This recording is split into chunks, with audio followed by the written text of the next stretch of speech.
Bonjour à tous et à toutes. Merci d'être avec nous donc, pour cette nouvelle édition des webinaires du CRESEP dédiée cette fois-ci à la question des retenues. L'idée de cette heure-là est de faire un état des lieux de la connaissance sur les retenues et sur leur impact sur l'environnement, et aussi d'échanger sur la pertinence de ces retenues et les implications socio-économiques de leur développement dans un contexte de changement climatique.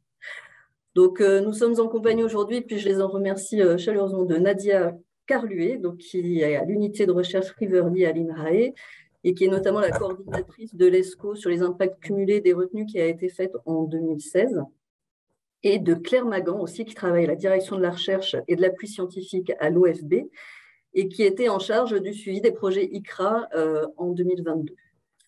Donc, on va vous proposer une présentation d'une quarantaine de minutes, à l'issue de laquelle vous pourrez poser vos questions. Donc, nous aurons un temps d'échange d'une vingtaine de minutes. Alors, on est assez nombreux aujourd'hui, donc les questions elles pourront être posées directement en levant la main ou via le chat. Si vous avez des questions au fil de l'eau, n'hésitez pas à les poser dans le chat. Un petit rappel, le webinaire est enregistré, donc je vous remercierai de bien couper vos micros et le temps de la présentation. Et je ne sais pas, Nadia, je pense que c'est toi qui prends la main sur le début de cette présentation, où je te laisse la parole. Oui, merci. Bonjour à tous. On va vous faire une présentation à deux voix avec Claire. Tout d'abord, quand on parle ça ne peut pas passer. De retenue ou de plan d'eau, de quoi parle-t-on? J'ai mis ici plusieurs définitions. On ne va pas les parcourir toutes. Un plan d'eau, donc, si on retient une des définitions les plus complètes, c'est une étendue d'eau libre, stagnante, d'origine naturelle ou anthropique, de profondeur variable. Et en fait, le terme plan d'eau recouvre un grand nombre de situations, lacs, retenues, étangs, gravières, carrières ou marais. Et le fait de choisir une définition plutôt qu'une autre, fait plutôt référence à l'usage de ce plan d'eau qu'à des caractéristiques particulières. Donc, il n'y a pas de définition qui s'impose. Quand on parle de retenue, c'est en général un plan d'eau d'origine anthropique. Et on en trouve plusieurs qui correspondent à plusieurs usages, donc les étangs, réservoirs, canaux, pièces d'eau ou gravières qui se sont développés avant le XXe siècle. Et à partir de la deuxième moitié du XXe siècle, les retenues, collinaires ou non, les bassines et les retenues de substitution dont on ne sait pas jusqu'où elles vont se développer. Donc le terme de bassine n'est pas très défini, il est plutôt employé régionalement.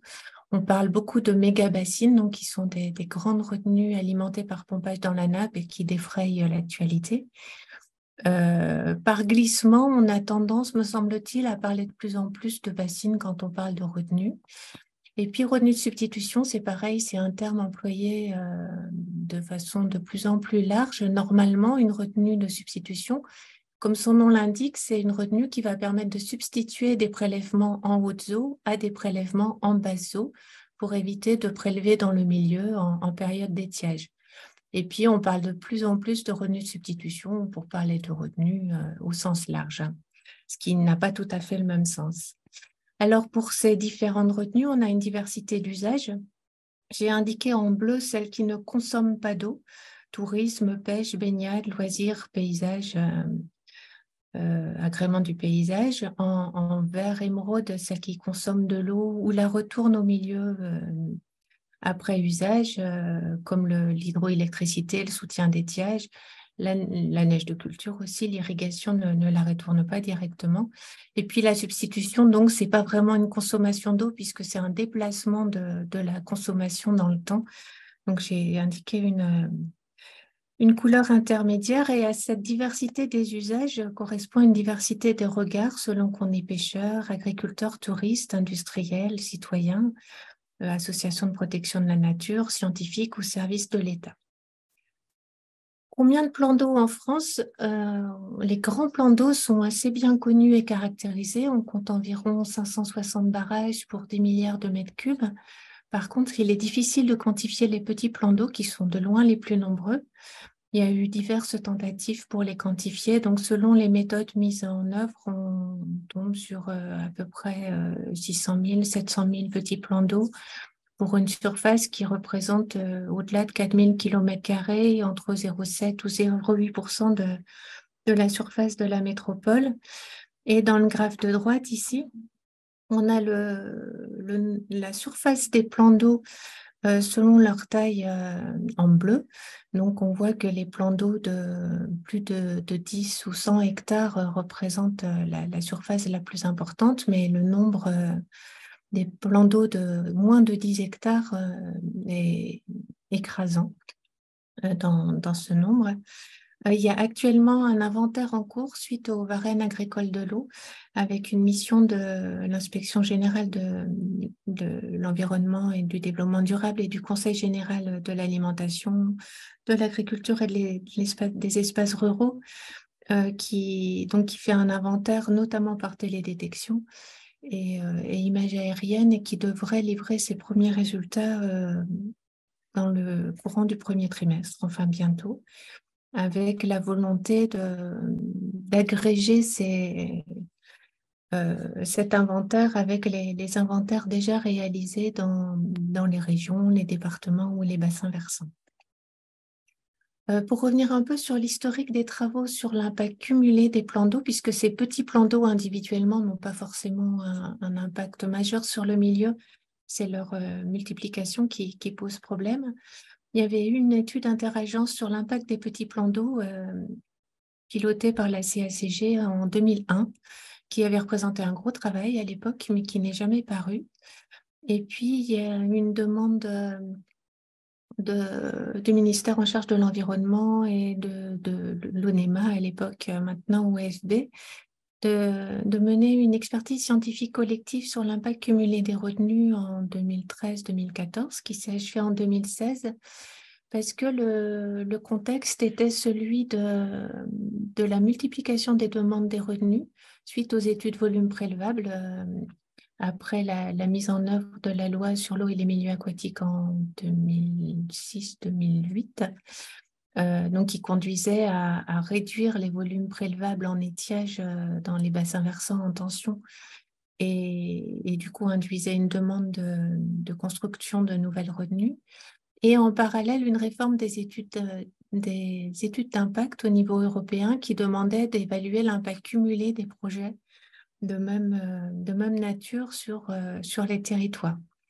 Et le constat était que les services de l'État, notamment les DDT, étaient démunis en termes de méthodes et d'outils pour pouvoir évaluer l'impact cumulé des retenues déjà présentes sur les bassins versants et savoir si on avait déjà dépassé un seuil préoccupant ou pas pour le milieu.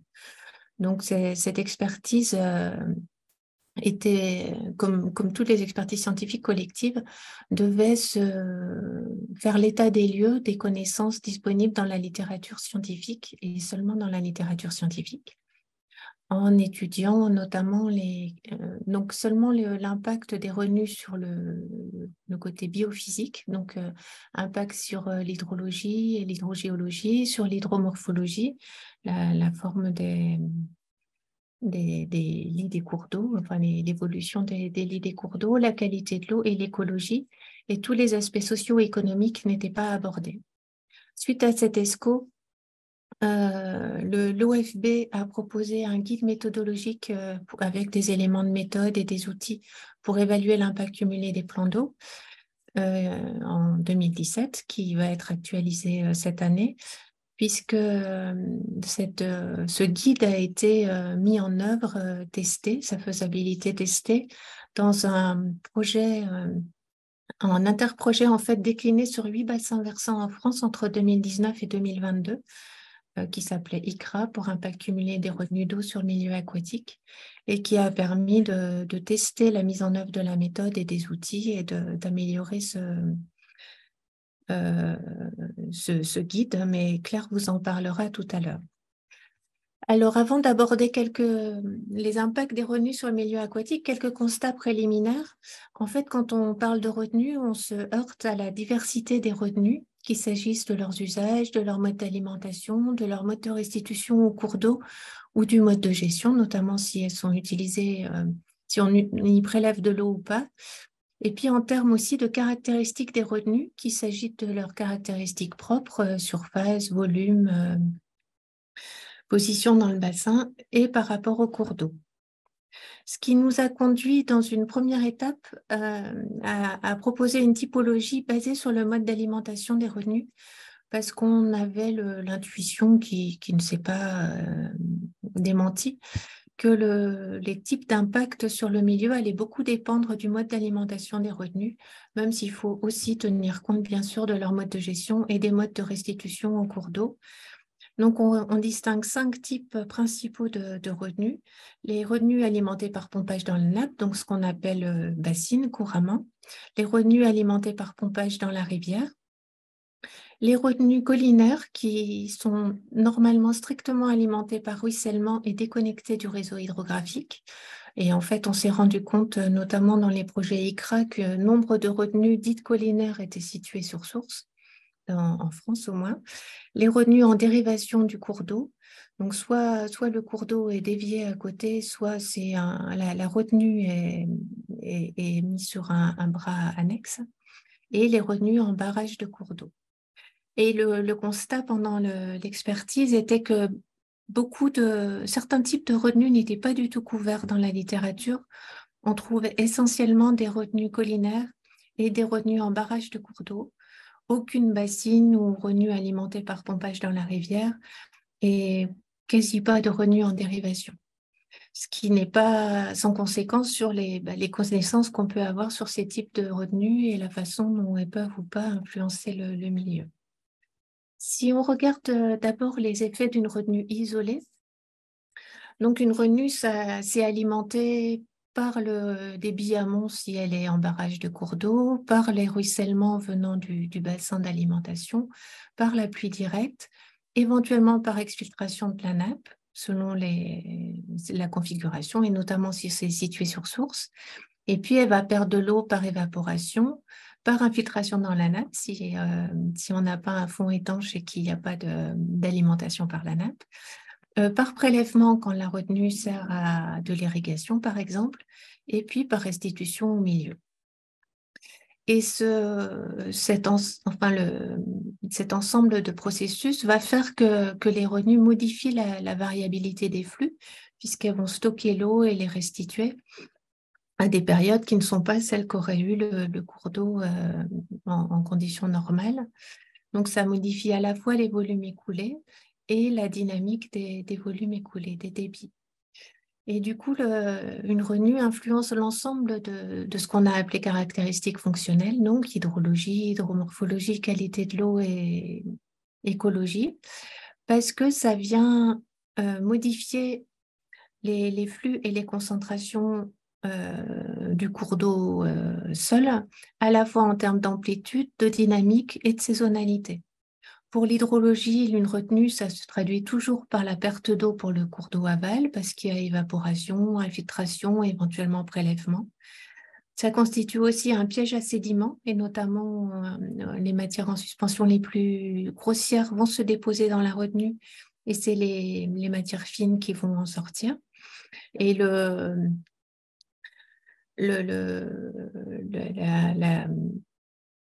conjonction à la fois de la diminution des débits d'eau et des débits de matière en suspension, selon les proportions, peuvent se traduire soit par une incision du cours d'eau, soit au contraire par un colmatage. Et puis, elle peut constituer aussi des stocks de phosphore, d'éléments traces métalliques, de pesticides, même si pour ce qui concerne les pesticides, elles jouent plutôt le rôle de zone tampon parce que la dégradation et l'absorption des produits vont pouvoir y advenir. Selon le cas, ça peut jouer le rôle de puits ou de source d'azote, de carbone. On constate un risque accru d'eutrophisation parce que l'eau y est souvent réchauffée et qu'on y trouve des stocks de phosphore et d'azote. Et donc, on a une évolution de la température de l'eau rejetée au milieu et des teneurs en oxygène dissous. Au niveau de l'écologie, une retenue va modifier la structure des communautés vivantes à l'aval, bien sûr, mais aussi à l'amont, puisqu'elle change la connectivité du milieu, et aussi dans le nouveau milieu constitué par la retenue. Et donc, ça induit une évolution de la structure des communautés qui va dépendre des traits biologiques et écologiques des espèces. Et on constate assez souvent l'implantation d'espèces à problème, donc d'espèces invasives notamment, qui sont favorisées par la présence de ces objets dans le paysage. Donc, pour pouvoir prévoir ou décrire l'effet d'une retenue isolée, il faut prendre en compte les 3 composantes que constituent les caractéristiques du bassin amont, sa géologie, topographie, pédologie, occupation du sol et pratiques agricoles, les caractéristiques de la retenue, volume, surface, type d'alimentation, mode de restitution, surperce, vanne de fond ou autre, le fait qu'il y ait débit réservé ou pas, la dynamique de prélèvement quand il y en a, la position dans le bassin et par rapport au cours d'eau. Est-ce qu'elle est située sur le cours d'eau, en dérivation, une retenue collinaire? Et puis, il faut aussi tenir compte des caractéristiques du cours d'eau récepteur, quel est son débit, le substrat, est-ce qu'il y a des affluents qui permettent, ou des alimentations diffuses qui permettent de diluer l'effet de la retenue, ainsi que le style du cours d'eau, est-ce qu'on a un cours d'eau en tresse ou pas. Et donc, le fait de prendre en compte... de devoir prendre en compte l'ensemble de ces caractéristiques fait qu'on a une grande diversité de situations possibles et que quand on passe aux effets cumulés des retenues, la situation est assez complexe et le constat de l'expertise était qu'on n'avait pas de résultats, d'indicateurs ou de descripteurs directement transposables. Pour autant, ce qu'on a pu mettre en évidence, c'était l'importance de la position des retenues dans le bassin versant et des connexions entre elles. Qui va déterminer le fait qu'il y ait un impact cumulé ou pas, que les impacts s'ajoutent ou se tamponnent entre eux. On a aussi pu mettre en avant, malgré tout, des effets avérés. Le fait qu'il y avait des modèles et des métriques utilisés dans la littérature internationale qui pouvaient être remobilisés, mais qui pourraient être utilisés en France, demandait à être transposés, validés et calibrés dans les contextes hexagonaux. Et je passe la parole à Claire. Merci Nadia. Du coup, je vais passer sur la partie plutôt effet cumulé des retenues et donc l'effet de ces retenues à l'échelle du bassin versant.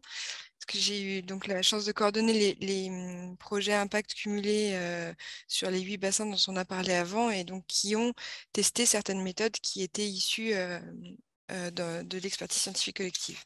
Alors sur l'hydrologie, l'analyse bibliographique justement réalisée par l'expertise scientifique collective avait montré à partir de nombreuses publications, et dans le cadre de ce graphique d'une dizaine de références, une réduction forte des débits annuels entre des bassins, pour les bassins qui étaient fortement aménagés. Et cette réduction des débits annuels, elle était d'autant plus marquée que les années étaient sèches. C'est ce qu'on voit sur le graphe à gauche, donc avec les années sèches qui sont en orange. En revanche, les effets à une résolution plus fine, une résolution temporelle plus fine, étaient moins étudiés, donc on avait moins d'informations sur les effets sur des débits caractéristiques tels que les débits de pointe ou les débits d'étiage. Et puis, une spatialisation des effets qui n'était pas tellement mise en avant dans la littérature. Alors, dans les projets ICRA, ils ont réussi un peu le défi de mettre en place une modélisation hydrologique spatialisée. C'est ce que vous voyez un exemple, par exemple, des résultats de la modélisation hydrologique qui a été réalisée sur un affluent de la LED, elle-même influent du Lot. Et donc, on a sur cette image, par exemple, les coefficients d'impact des retenues et des prélèvements associés pendant le mois d'août. Et donc, grâce à ce type de modélisation, on peut voir le cumul d'impact sur le réseau hydrographique de l'amont jusqu'à l'exutoire. En revanche, le fait qu'on ne voit pas les bassins amont ne veut pas dire qu'il n'y a pas d'impact en amont. C'est aussi une des limites de ce type de modélisation.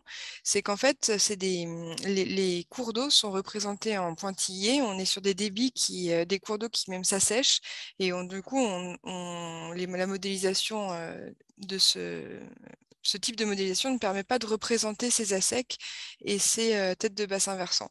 Donc, on a on a montré un impact sur les débits d'étiage, en particulier dans le cas de ce bassin, puisqu'on a des bassins avec des débits sur cours d'eau non équipés de dispositifs de débit réservé. Donc l'impact est maximal sur les débits d'étiage.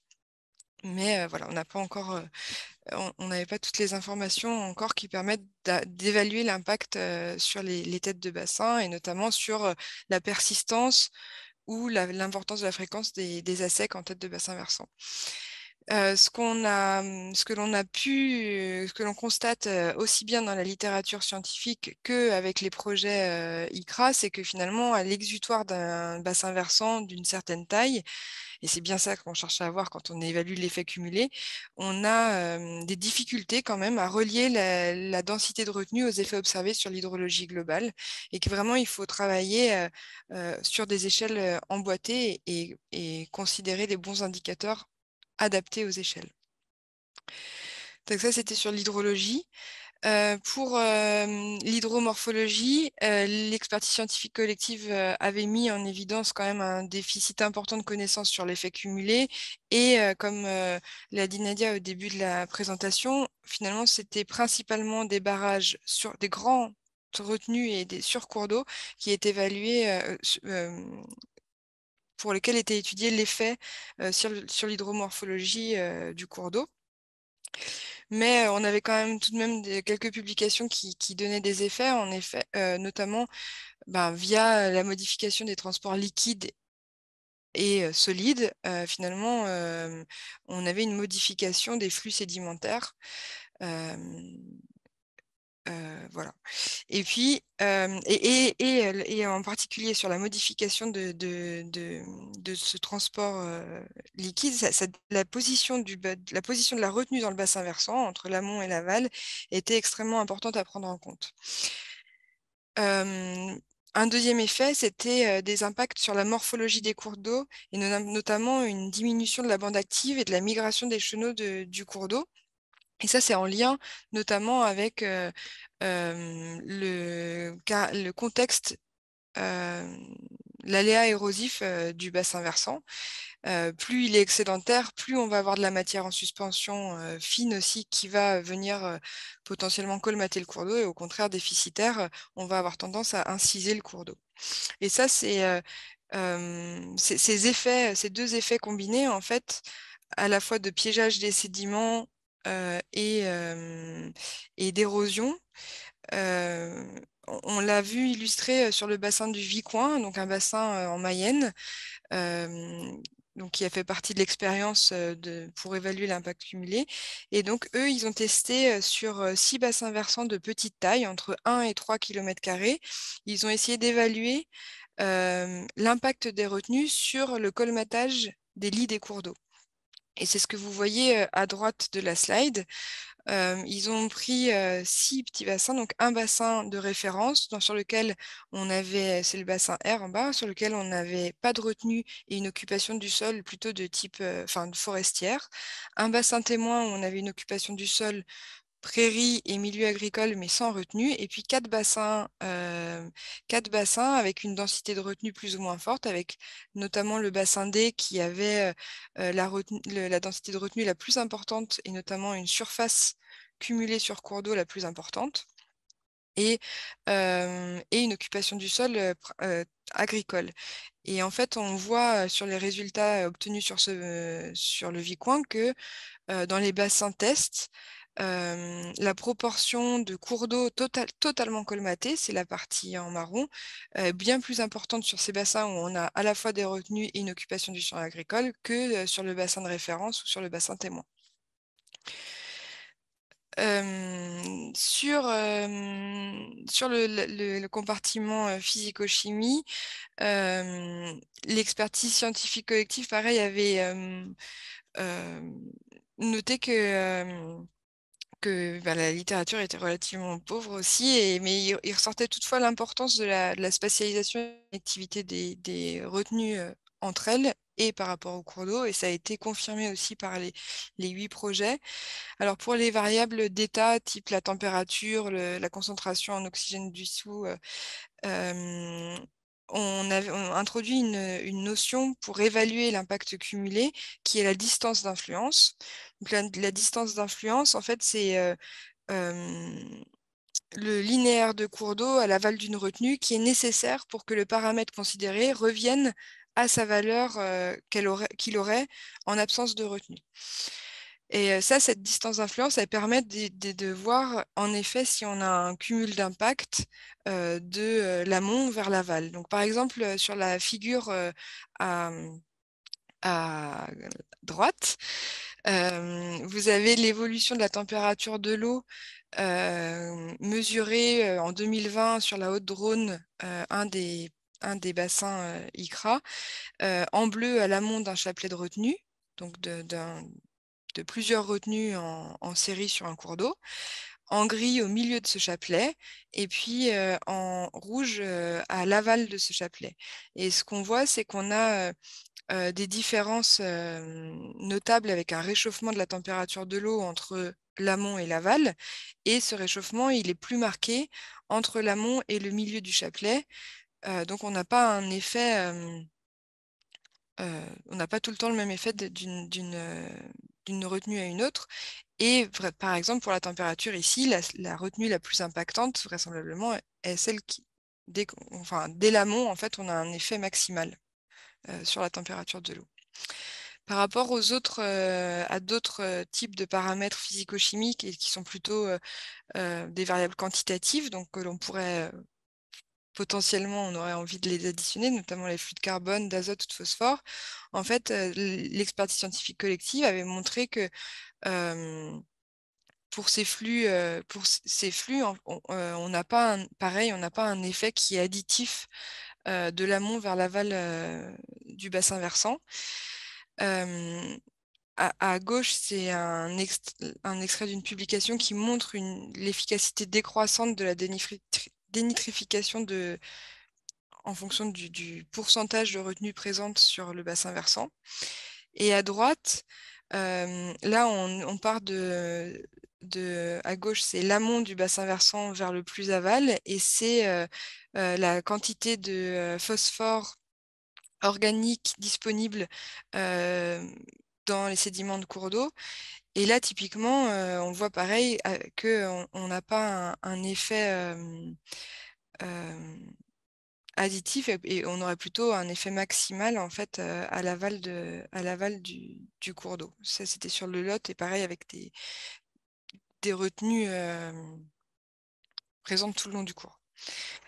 Sur la température, c'est bon. Sur la température de l'eau, c'est un paramètre qui a été beaucoup étudié par l'ensemble des projets ICRA, en fait. Ils ont aussi étudié la distance d'influence pour regarder l'évolution du cumul, mais là, ce que je vous présente, c'est l'intensité de perturbation des retenues, c'est-à-dire la différence entre l'amont et l'aval d'un retenu. Et c'est pendant des températures de l'eau, et c'est pendant la période estivale. Donc là, c'est l'exemple qui est sur 6 bassins versants. Et donc, on a une intensité de perturbation entre l'amont et l'aval de la retenue pour des températures moyennes estivales qui vont de 1 degré à plus de 5 degrés entre les deux. Et si on regarde ensuite, si on classe ces intensités de perturbation en fonction, et ça c'est quelque chose qui est ressorti de manière beaucoup plus forte sur ICRA que pendant l'expertise scientifique collective, il me semble, c'est l'importance du mode de gestion aussi et de ces retenues sur cette intensité de perturbation. Et en fait, à gauche, finalement, on a des facteurs explicatifs qui sont l'ombrage, la présence ou non de vannes de fond dans ces retenues, ou alors des retenues qui sont plutôt en dérivation, et on constate une intensité de perturbation qui est un peu plus faible de l'amont vers l'aval, alors que les intensités de perturbation maximale, c'était pour des retenues, soit qui avaient soit pour des retenues en série, soit pour des retenues dont l'eau était restituée au cours d'eau uniquement par surverse. Donc voilà. Pour le compartiment biologique, c'est vraiment un des compartiments qui est le plus difficile sur lequel il est le plus difficile en fait d'évaluer l'effet cumulé des retenues, parce qu'en fait il est très intégrateur de l'ensemble des pressions, et voilà, mais donc ces effets, ils sont quand même notamment liés aux modifications de la connectivité et des processus de dispersion des organismes, comme on l'a vu pour l'effet d'une retenue isolée. Et ce qui était constaté dans la littérature scientifique, c'était qu'on avait une diminution de l'abondance des espèces rhéophiles pour les poissons dans ces bassins fortement aménagés, une évolution de la structure des communautés des zéphyros. Et moi, je suis hydrologue, alors j'ai toujours beaucoup de mal à- à parler de ces petites bêtes, mais donc voilà, par rapport aux macro-invertébrés. Une implantation d'espèces invasives, et puis voilà, une déconnexion des zones de refuge, notamment par exemple pour certaines espèces. Un problème auquel on s'est heurté dans l'expertise, dans les projets ICRA, et que je voulais peut-être illustrer avec le projet du Doubs, c'était aussi de finalement prendre quelles références considérer. Donc, par exemple, un exercice qui a été fait sur le bassin du Doubs, c'est c'est la carte que vous voyez à gauche. Vous voyez, donc c'est la totalité du bassin versant, et puis les petits bassins versants, le périmètre du bassin versant en rouge, vert ou orange correspond en fait à la densité de retenue sur ces bassins. Donc, celui qui est très au nord, le bassin versant de la Daronne, il est très équipé en retenue, et celui de la Ciale, il est beaucoup moins équipé en retenue. En revanche, si on prenait avec les indicateurs piscicoles, on avait une qualité piscicole très mauvaise sur tous les bassins. Donc, c'était pas du tout discriminant par rapport à cette pression qui est la retenue, enfin qui sont les retenues. Et donc, ils ont essayé de voir par rapport à des références historiques, et ils sont allés chercher notamment des cartes piscicoles qui avaient été établies en 1956, et pour essayer de voir des différences entre ces cours d'eau, et est-ce que ces aménagements qu'ils savaient être récents pouvaient avoir impacté ces différentes communautés piscicoles. Mais voilà, ça pose vraiment la question de la référence qu'on considère, et ça me paraissait être ça un travail intéressant à vous montrer.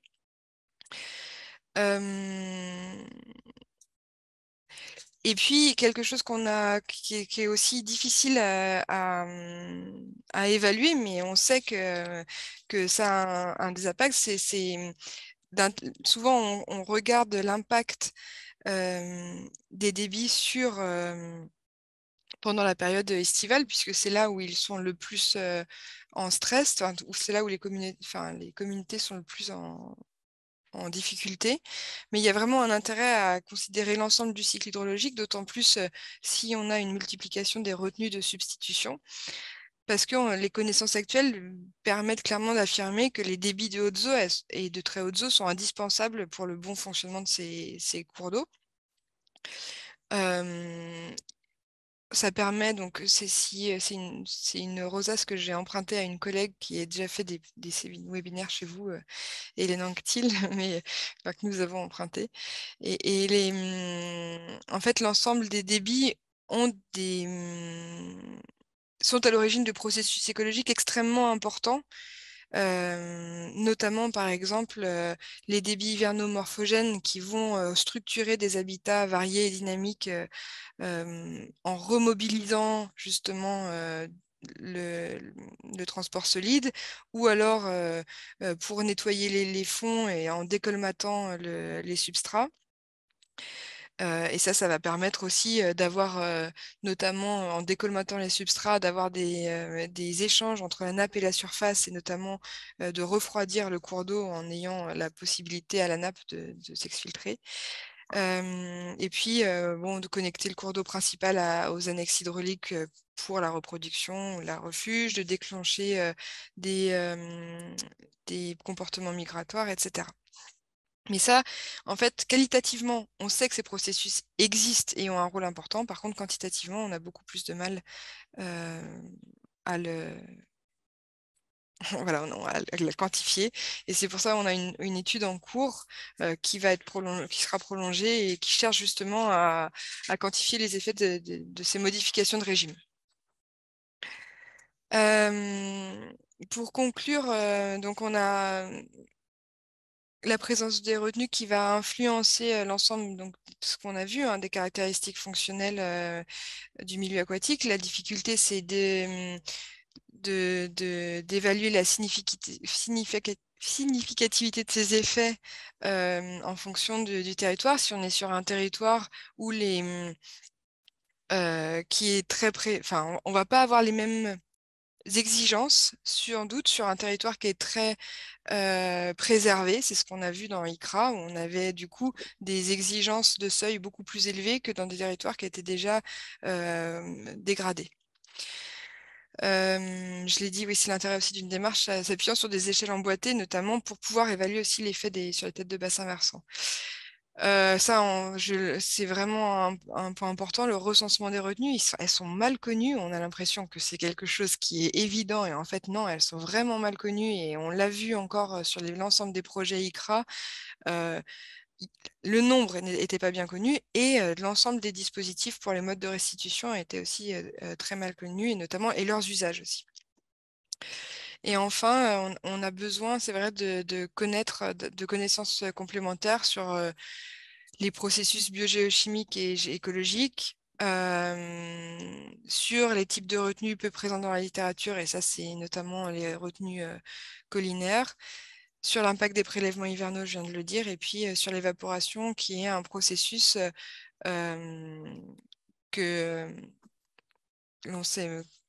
pour lequel on n'a pas beaucoup de mesures de validation. Ces effets cumulés, en tout cas, ils s'expriment à des grandes échelles de temps et d'espace, aussi bien sur les têtes de bassin jusqu'à l'exutoire. Et ça, c'est une réelle difficulté pour évaluer ce cumul, puisque plus on est à des grandes échelles, plus on a aussi des pressions confondantes. Et ça va être, c'est la grosse difficulté, c'est d'évaluer qu'est-ce qui est propre aux retenues par rapport aux autres pressions, mais sachant qu'elles s'expriment aussi sur des échelles d'espace importantes. Par rapport au guide que l'on a testé donc, dans ICRA, on insiste vraiment dans ce guide sur le fait de travailler justement avec des échelles emboîtées. On a une démarche en 3 étapes qui est un état des lieux global, et puis vraiment aller regarder sur des bassins présentant des enjeux ou présentant un type de configuration d'aménagement particulier, d'aller cibler et d'aller essayer de quantifier l'effet des retenues pressenti, et puis de tester, de revenir à une échelle plus importante et tester différents scénarios d'aménagement. Et donc ça, ce guide, on l'a actualisé grâce au projet ICRA, et il sera disponible cette année. Et je te laisse la parole, Nadia. Oui. Et juste, Nadia, pour te dire qu'il nous reste 5 minutes. Je suis désolée. Je vais faire vite. Du coup, une fois dit tout ça, on entend par ailleurs une demande assez forte de création de solutions de stockage compte tenu de l'évolution du changement climatique, avec une évolution à la hausse des usages de l'eau liés au changement global, changement climatique, mais aussi urbanisation, lutte contre les îlots de chaleur urbains, démographie, usages récréatifs et plans d'alimentation territorialisés, avec une demande accrue pour l'agriculture à cause de températures en hausse, de précipitations en baisse pendant la période estivale et d'un besoin de sécurisation de l'accès à l'eau. Et donc, on pourrait penser qu'accroître le stockage de l'eau, notamment via des retenues de substitution quand l'eau est abondante, représente la solution et permet au passage d'atténuer les inondations, puisqu'il semble que les précipitations aient tendance à être de moins en moins bien réparties dans le temps. Ceci étant, les débits extrêmes sont très localisés, donc penser à installer les retenues au bon endroit pour atténuer les inondations est un peu illusoire. Stocker de l'eau dans des retenues contribue à limiter la recharge des nappes et leur contribution au soutien d'étiage. Donc on prélèvera peut-être moins dans le milieu en étiage, mais on aura aussi moins, si on accroît beaucoup les capacités de stockage, on aura aussi diminué sa capacité à soutenir les débits en période de basse eau. Comme Claire l'a dit, on manque de connaissances sur les conséquences écologiques, à la fois au niveau hydromorphologie et biodiversité, de la modification des régimes de haute eau. Et puis, on met beaucoup en avant les retenues de substitution qui prélèveraient l'eau en hiver, ou enfin en période de haute eau, mais il faut avoir conscience que les retenues existantes se remplissent déjà essentiellement en haute eau. Ce ne serait pas changer complètement les choses par rapport aux retenues existantes. Un constat aussi, c'est qu'il existe déjà des retenues qui régulièrement ne se remplissent pas. Et on peut penser qu'avec des années, au moins comme l'hiver qu'on est en train de vivre, ces retenues se multiplient. Et puis, il existe aussi des retenues qui ne sont pas économiquement rentables. Il y a un guide d'analyse économique et financière des PTGE qui a été fait par un collègue de Montpellier qui montre que si on tient compte du temps long, les retenues ne sont pas toujours rentables. Il ne faut pas seulement regarder les cours d'herbe. Là, c'était seulement un exemple sur un bassin versant dans le Beaujolais, mais je vais passer vite, de retenues qui se suivent en chapelet, là, et les dernières retenues ont déjà du mal à se remplir sur un bassin qui n'est pourtant pas considéré en tension actuellement. Ce qu'il faut avoir en tête aussi, c'est qu'en accroissant l'offre, on continue à accroître la demande. C'est comme quand on construit des nouvelles routes. En pensant qu'elles vont suffire à diminuer les bouchons, on constate que ça augmente la circulation. Si une demande en eau et des restrictions engendre une demande, la création de retenues, de réservoirs, on accroît la dépendance et le système se base sur cette eau considérée comme sûre et acquise et la demande continue à accroître. Donc, installer des retenues ou des solutions de stockage suppose d'avoir en tête une trajectoire à long terme et pas seulement de les envisager comme des retenues, des solutions de court terme pour ne rien changer. Et puis, il faut aussi avoir en tête qu'en cas de réchauffement très prononcé, l'irrigation ne suffira pas à maintenir la production agricole et qu'il faudra recourir à un ensemble de solutions complémentaires. C'est ce qu'on voit dans le dernier rapport du GIEC. Donc, comme on manque de temps, je ne vais pas détailler ça. Mais juste, voilà, l'efficacité de la plupart des options d'adaptation liées à l'eau pour réduire les risques prévus décroît avec un réchauffement accru, si on passe dans des 3 ou 4 degrés de réchauffement. Et pour pouvoir s'adapter à un tel réchauffement, il faudrait bien mettre en œuvre l'ensemble de solutions d'agroécologie, agroforesterie, solutions fondées sur la nature pour pouvoir s'adapter. Ici, c'est aussi un graphique issu du rapport du GIEC où on voit donc l'irrigation et la gestion de l'eau à l'échelle de la ferme, de l'exploitation. En cas de réchauffement très fort, c'est rond rouge ici ne suffit pas à diminuer le risque. Il faut avoir des options, des solutions multiples pour permettre de gérer le risque à 4 degrés. Mais de toute façon, à 4 degrés, il n'y a pas grand-chose qui tient la route. Il faudrait éviter d'en arriver là. Donc, pour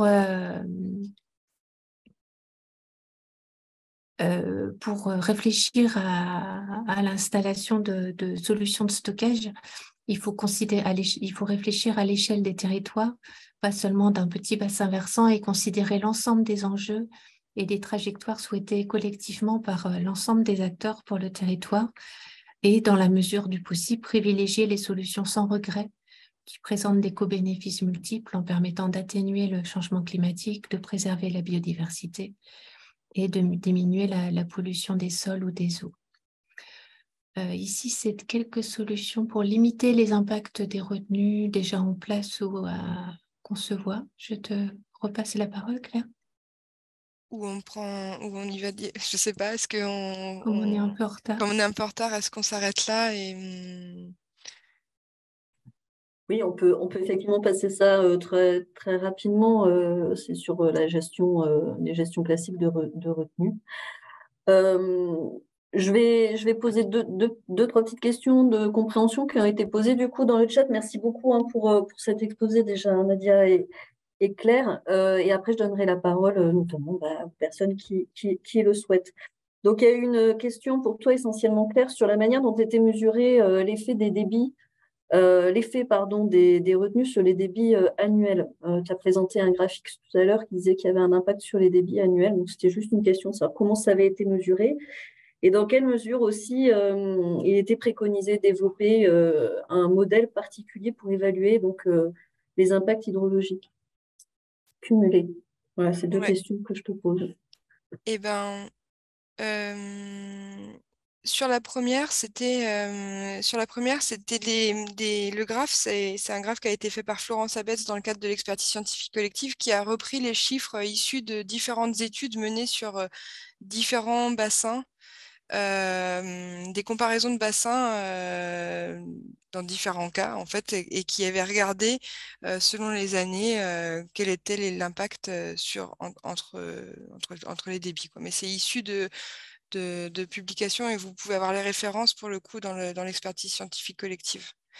Pour la deuxième question, ça dépend vraiment, pour le coup, des données qu'on a sur le bassin versant, le type de modélisation. Et c'est difficile de dire il y a un modèle qui fonctionnerait plutôt mieux qu'un autre.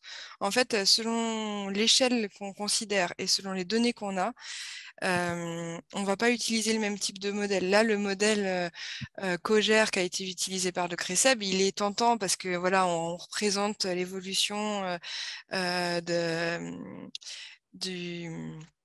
de l'impact sur l'axe principal, mais en fait, ça demande énormément de données.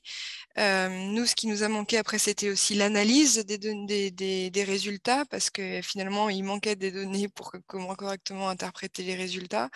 Ce type de modèle, il peut être bien sur des petits bassins versants. Parfois, ça ne sert à rien de tout représenter et il vaut mieux quelque chose qui fasse bien le bilan hydrologique à des... Enfin, voilà, qui sache bien représenter les différents variables hydrologiques, l'évapotranspiration, etc., à une échelle de bassin versant, que de vouloir tout représenter. Enfin, il y a vraiment un choix à faire en fonction de l'échelle à laquelle on se trouve et des données qu'on a, en fait.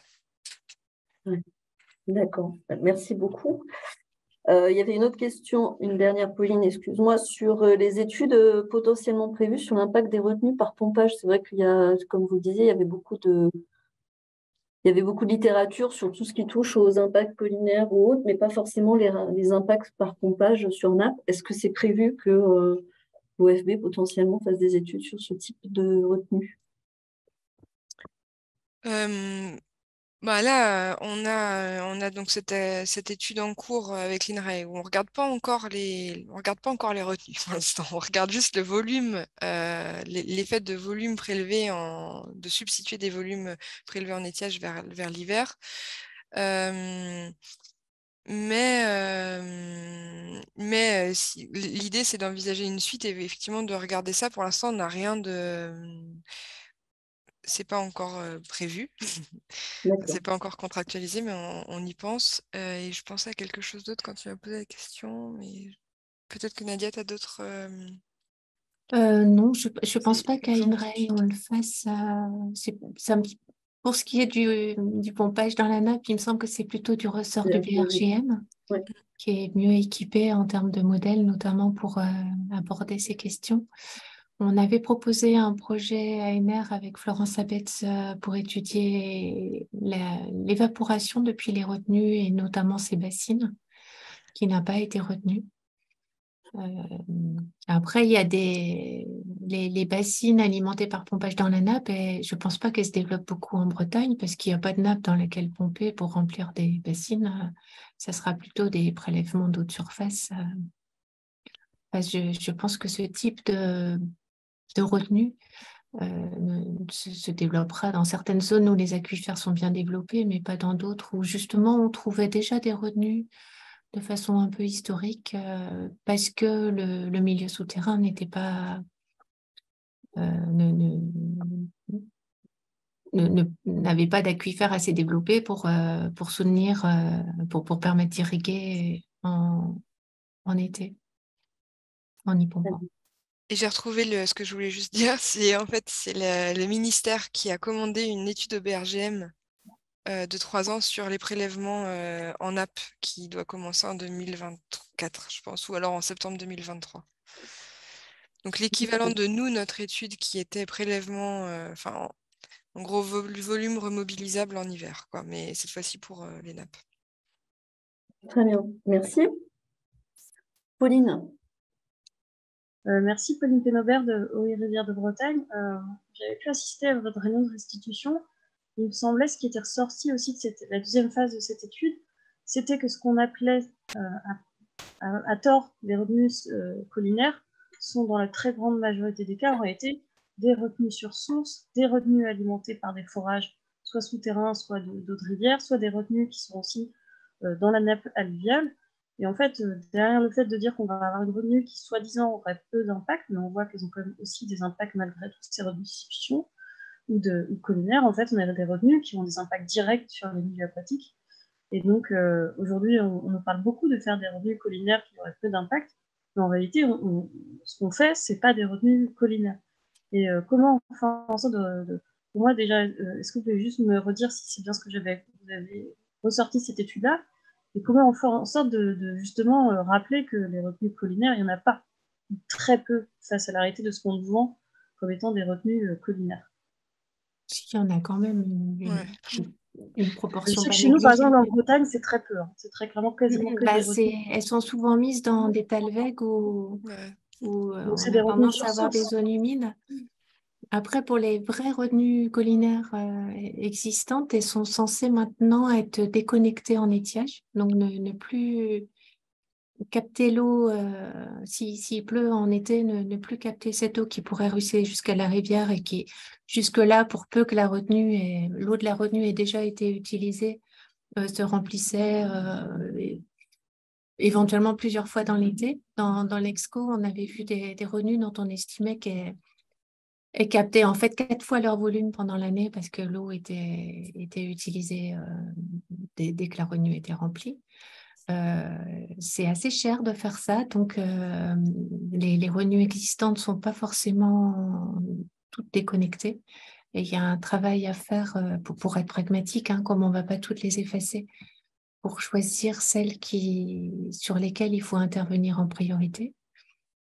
Et puis, et effectivement, c'est une difficulté, comme les retenues collinaires sont souvent plus petites, elles sont souvent soumises seulement à déclaration et encore. Et c'est une difficulté pour les services de l'État de vérifier qu'elles sont pas, enfin de pouvoir suivre et de vérifier et de pas arriver après la pelleteuse pour dire éventuellement que là c'était sur un talweg qui pouvait être considéré comme une source ou ça, je ne sais pas très bien comment c'est traité au niveau des services. Je ne sais pas si tu as des réponses claires. Moi je pense c'est le Doubs surtout. Enfin, je pense au Doubs en Ardèche là qui était beaucoup confronté à ce type de La Corse retenue. aussi. et la Canse aussi, voilà, ces deux bassins en rive droite du Rhône. En fait, alors pour le coup, eux, ils ont eu en plus des nouvelles retenues construites et ils ont vraiment fait attention à ne plus avoir c'est surtout pour les retenues existantes, en fait, surtout que ça pose problème. Alors, ou comme tu le dis, des petites retenues d'éclairation.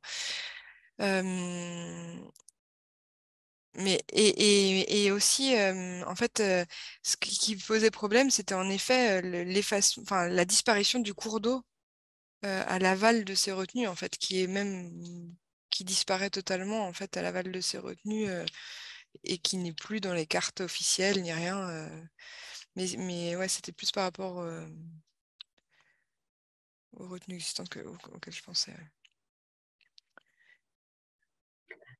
Merci. J'ai pas mal de questions dans le chat, donc peut-être pas toutes les poser. Peut-être Romain, je sais pas si Romain Fontenot, je sais pas si tu es connecté encore, si tu as une question par rapport donc à une méthodologie ou un protocole potentiellement existant pour évaluer la connectivité sur les plans d'eau existants avec le milieu.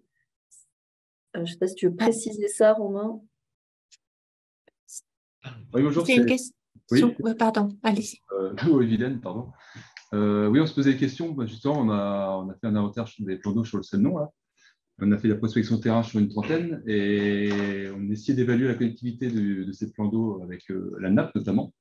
C'est des plans d'eau qui sont situés en lit majeur, pas forcément sur le plan d'eau.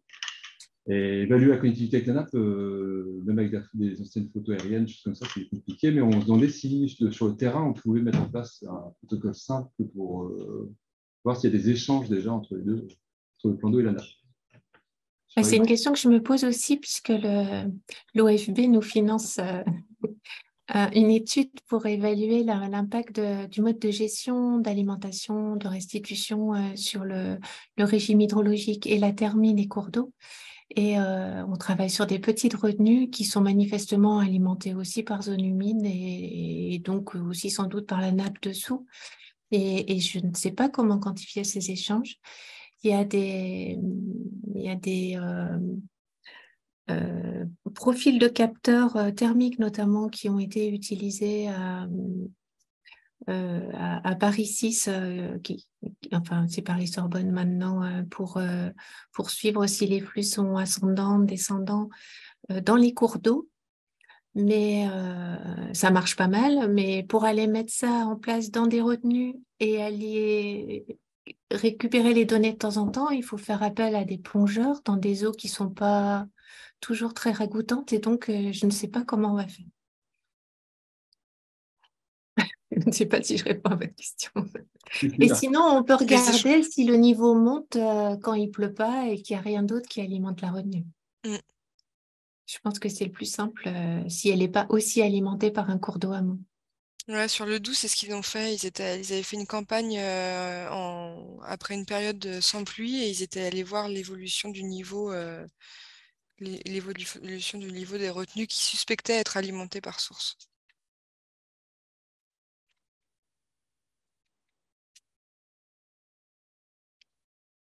On t'entend plus, Elodie. Merci. Donc, merci. Je voulais aussi vous dire que dans le chat, il y a Fandaigne du CD56 qui a mis des références sur 2 études relatives à l'évaluation de l'impact des retenues collinaires dans le Morbihan. Donc, ça peut potentiellement intéresser. Il y a une question aussi sur le recours à l'imagerie satellitaire pour combler les manques de données. Je pense que ça, c'est un petit peu l'idée, notamment du projet de référencement des plans d'eau actuellement, Nadia. Je crois qu'ils font appel. Oui. Mais c'est bien, mais c'est pas suffisant puisque ça, notamment pour les retenues qui sont situées près des cours d'eau, ça permet pas de connaître leur mode de connexion de façon précise, ce qui influence beaucoup leur impact. Donc ça permet de dégrossir les choses et de repérer des retenues qu'on ne connaîtrait pas. Mais c'est des données qui sont à compléter ensuite par des enquêtes de terrain qui, les projets ICRA l'ont montré, sont assez exigeantes en temps pour faire des relevés exhaustifs, même en sachant où aller chercher les retenues. Très bien. Je ne vois pas d'autres. Il y avait peut-être, j'ai aperçu au Dominique Ombredane qu'il y a une question de compréhension sur pourquoi en fait le cumul de retenue augmente le colmatage des cours d'eau sur le bassin versant, avec Christophe Legal qui proposait une explication. Est-ce que Et Claire, tu peux ouais. repréciser? Et j'étais en train de dire que c'était tout à fait ça. C'est qu'en D'accord, effet, en fait, les retenues, elles piègent les sédiments grossiers, mais que par contre, les sédiments fins, souvent, ils passent. Et puis, en fait, on a un double. Donc ça, c'est une des causes principales. Et puis après, il y a aussi simplement le fait que le bassin versant continue à s'éroder. Donc on continue à avoir et en particulier sur des bassins agricoles, c'est le cas du Vicoin, où on a de la matière fine qui arrive au cours d'eau, mais avec des débits sans doute qui sont des débits liquides qui sont moins importants, et donc du coup avec un colmatage plus fort. On a sans doute les deux processus qui y jouent. Très bien. Écoutez, on arrive à la fin de notre heure, donc je ne vais pas demander s'il y a d'autres questions, bien que je pense qu'il y en aurait beaucoup. Donc merci Nadia, merci Claire pour cette présentation et ces éléments de compréhension. Pour information, à la fois le webinaire et les supports et toutes les références dont nous avons parlé seront disponibles prochainement sur le site internet du CRESEP. Donc n'hésitez pas à aller voir. Je voulais aussi vous dire que notre prochain rendez-vous, ce sera le 7 avril, et ce sera un temps d'échange autour du projet Life Artisan, avec un zoom notamment sur le projet ressources qui a lieu sur le Méal. Voilà, écoutez, merci beaucoup de votre attention à tous et de votre participation, et à très bientôt.